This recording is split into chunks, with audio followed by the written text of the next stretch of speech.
Hi, Ina. So glad to meet you again. Yes, likewise. Looking forward to this interview. Thanks to you. And now I will introduce you, if you allow me, I will introduce you a little because you are a well-known hypnotherapist, but we'd like to know something more about you. You are the director of OMNI Hypnosis Center in Netherlands, in Amsterdam. That's well, not in Amsterdam, but for the Netherlands. For the Netherlands. Well, it's okay. And will you tell us anything about your beginnings with this, with hypnosis? Sure. I've always been interested in the working of the mind.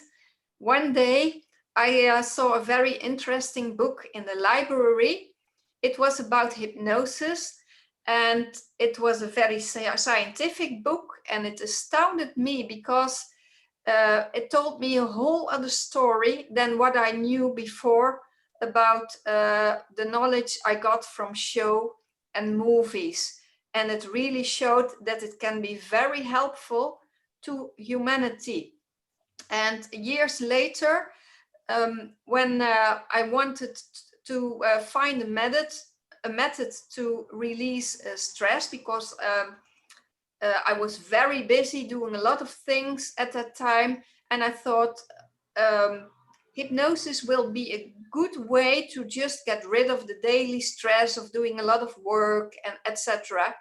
So I tried to find a course. That was not possible. I could though find a 1-week training to become a hypnotherapist. I followed that, and I was really amazed by the potential of helping people in mental and physical ways. And I thought the whole world should know about this. And so I decided to pursue this as a new career. In 2009, I went to the OMNI Hypnosis Training Center in Florida, where I got training from Gerald Kein. He's world renowned in the field of hypnosis. And there I followed a basic training again. And in 2012, I got the opportunity to go back and be trained as a teacher. And since that time, I am, for OMNI Hypnosis Training Center, the teacher in the Netherlands. So I teach hypnotherapists, but I also teach doctors, nurses, psychiatrists, etc. in a medical hypnosis to alleviate pain and fear. That's right. You were trained, as you say, you were trained by Gerald Kein, and he was one of the disciples of Dave Ellman. Correct, yes. You and I share our very good concept on Dave Ellman. He was a very great therapist, though, as you know, he was not really a doctor, he was not a clinician, but well, it didn't matter because he trained a lot of doctors, a lot of clinicians in the US. And what's your opinion about Dave Ellman's legacy? Well, if you listen to Gerald Kein, and I think that is so, Dave Ellman is one of the most gifted hypnotherapists ever in the world. And yeah, we teach a lot of things about him. I think it is still unbeatable what he did. And he developed a lot of techniques, and we are very grateful that we learned them from Gerald Kein, who was so fortunate to have direct lessons when he was a youngster by making the audio recordings during Dave Ellman's training. So we had training from second hand, and not from the book alone. So that is really a big privilege. And Gerald Kein, we can laud him because he extended the techniques of Dave Ellman and he refined them. So he is also very high in my standards if you look at awesome hypnotherapists in the world. And he was a very talented teacher. Of course. And as you know, Eilman wrote just one book, but although it is a very interesting book, but you have written more books. You have written 2 books, I think. That is correct. In 2016, I wrote my first book together with a physicist and with a lady who is who has a lot of knowledge about the mind-body relation. The book talks about what is hypnosis, how does it work, where can you use it for, and we make a bridge between quantum physics and hypnosis, because if you study quantum physics, the smallest particles of the universe, then quantum physicists say that we can consider the material world as we perceive it, but it is more a mental world.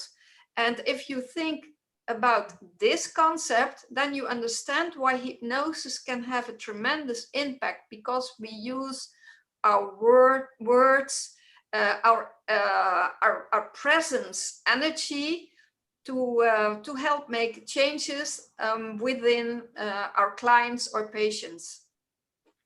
Yes, because as Sir James Jeans said, the universe is a very great thought, and maybe you're right. Maybe the universe is an idea, and maybe the quantum physics shows us a very positive way that not many practitioners of hypnosis know, but you know it well. You are very interested in quantum physics, as you show along your book, along one of your books. But now let me quote you.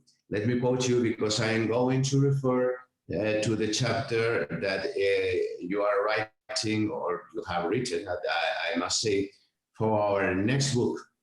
And this a little summary of what you wrote more extensively in your preceding book.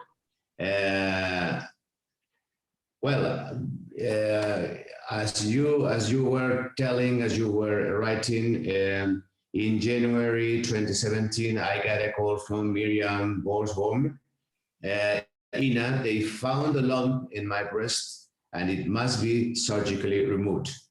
I don't want to use anesthetics. The last time I underwent surgery, I suffered so much from general anesthesia.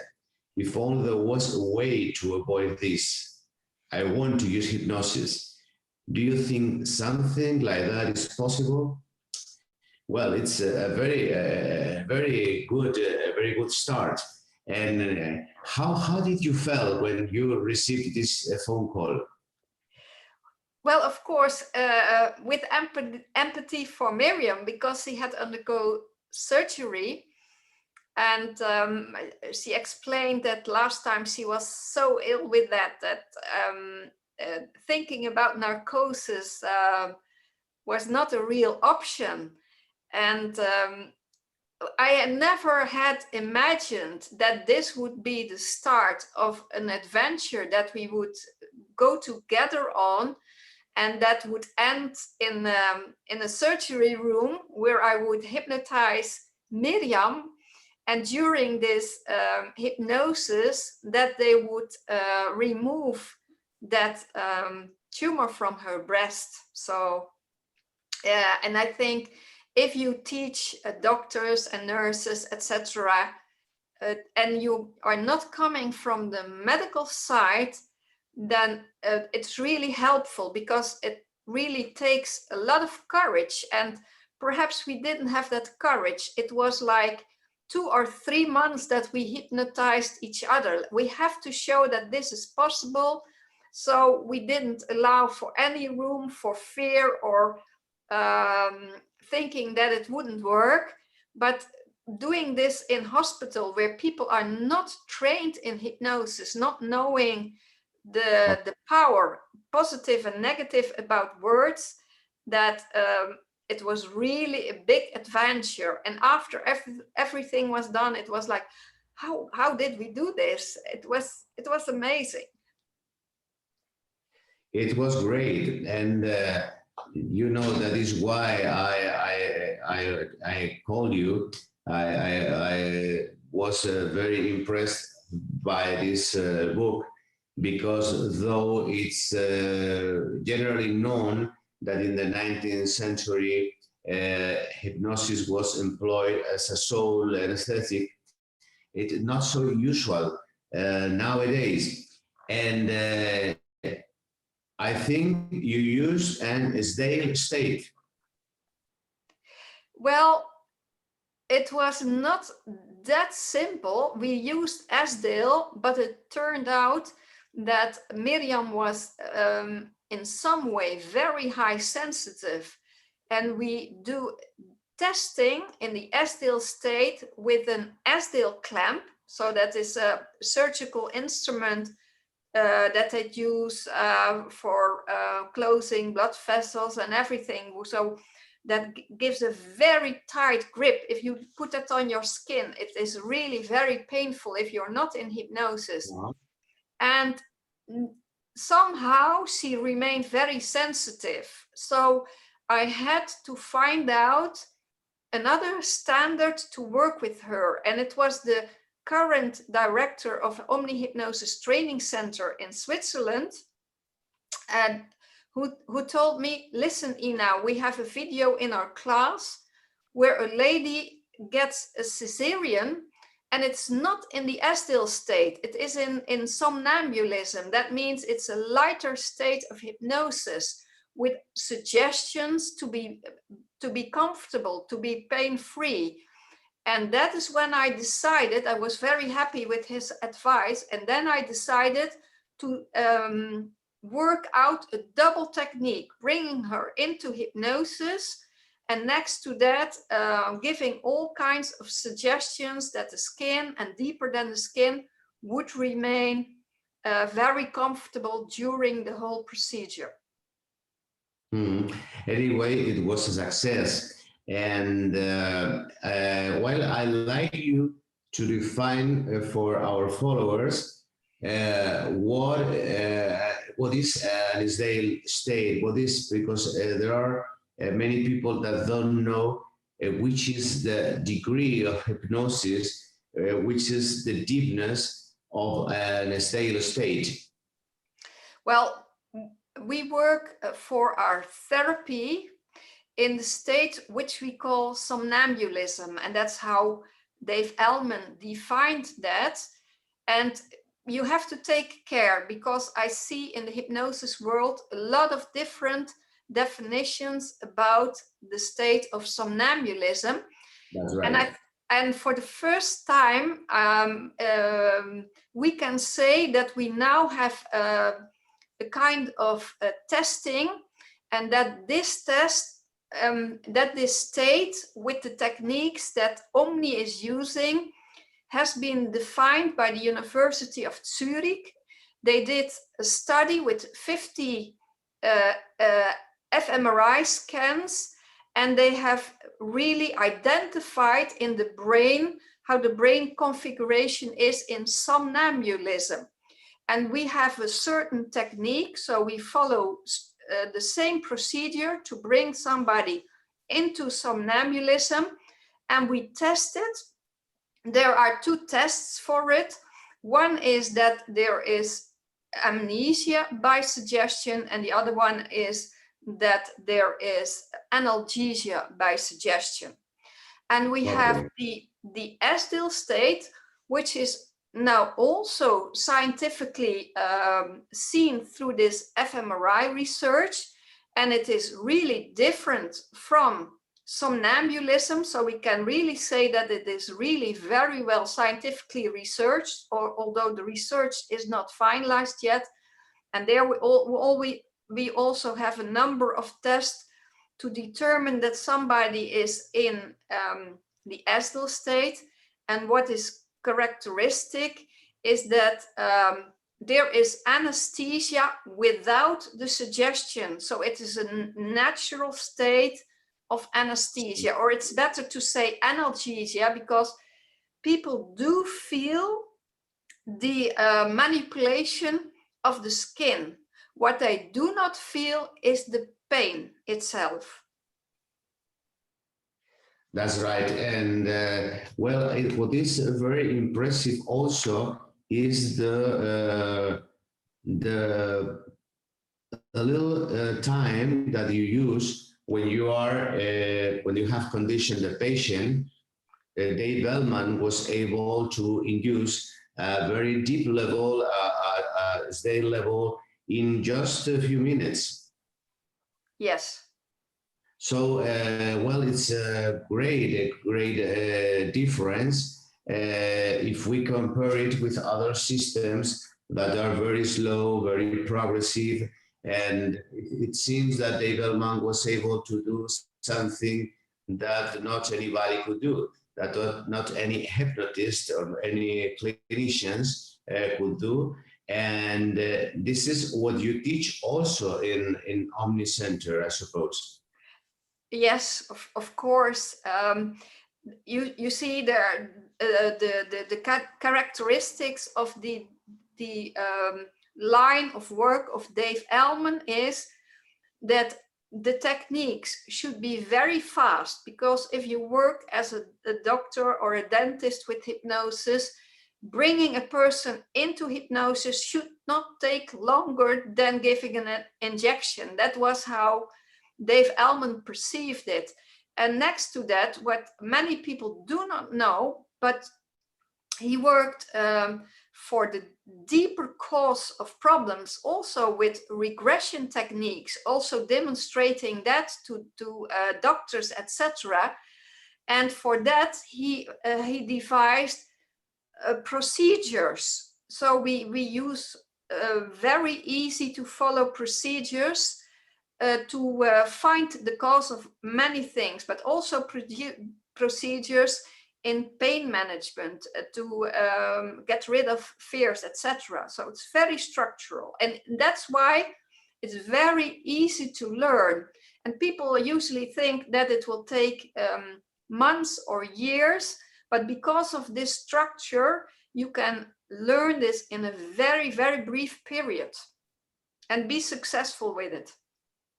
Yes, the Dave Bellman induction is one of my favorite techniques to induce hypnosis.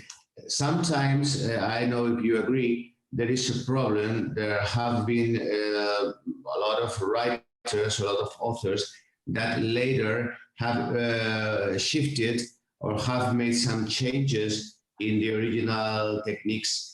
And well, not always these changes introduced later are good.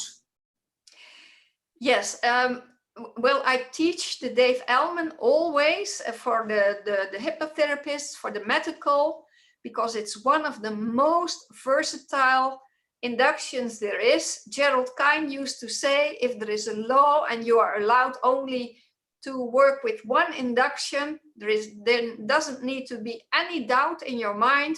You select the Dave Bellman induction, and literally every line in this induction has a meaning and tells the hypnotherapist somebody. And I have in my training people who followed other trainings as well, who followed also trainings where they learned the Dave Bellman, and we never allow people to skip our basic training to enter the advanced training. And afterwards they are grateful because they say, I knew what to say, but I never knew why. So you need to be aware that every line has a meaning, and the moment you start making it your own thing, you really need, if you don't know the meaning about everything, it might not be as successful as the original Dave Bellman induction. Yes, I agree. So, well, we are going to finish our interview, though it's very interesting, but I'd like you to tell us, what about self-hypnosis? Do you use self-hypnosis for yourself? Yes, I do. And I learned from Gerald Kein directly the light switch method from Dave Ellman. And that enables a person, you need to learn it from somebody. You cannot teach yourself, because teaching yourself would mean that you need your analytical thinking, and hypnosis has nothing to do with analytical thinking. It's a shift towards the feeling thinking. So somebody else teaches you, and then you are capable of, after that, to bring yourself in a deep state of hypnosis within the minute. Yeah, well, this is something very practical for us, for we clinicians, that sometimes we have to heal ourselves, to treat ourselves, because we are a little stressful today, and with this COVID-19 even more. Yes. Well, thanks. It has been a very pleasant to share this time with you, and we are eager to see our book published, including your chapter, and Miriam Borsbom also. It's a common work, a short work, and well, greetings from Madrid, and see you soon. Best wishes. See you soon, and yeah, much success with the publishing. I'm looking forward to the date. Thank you very much. Bye. See you soon. Bye.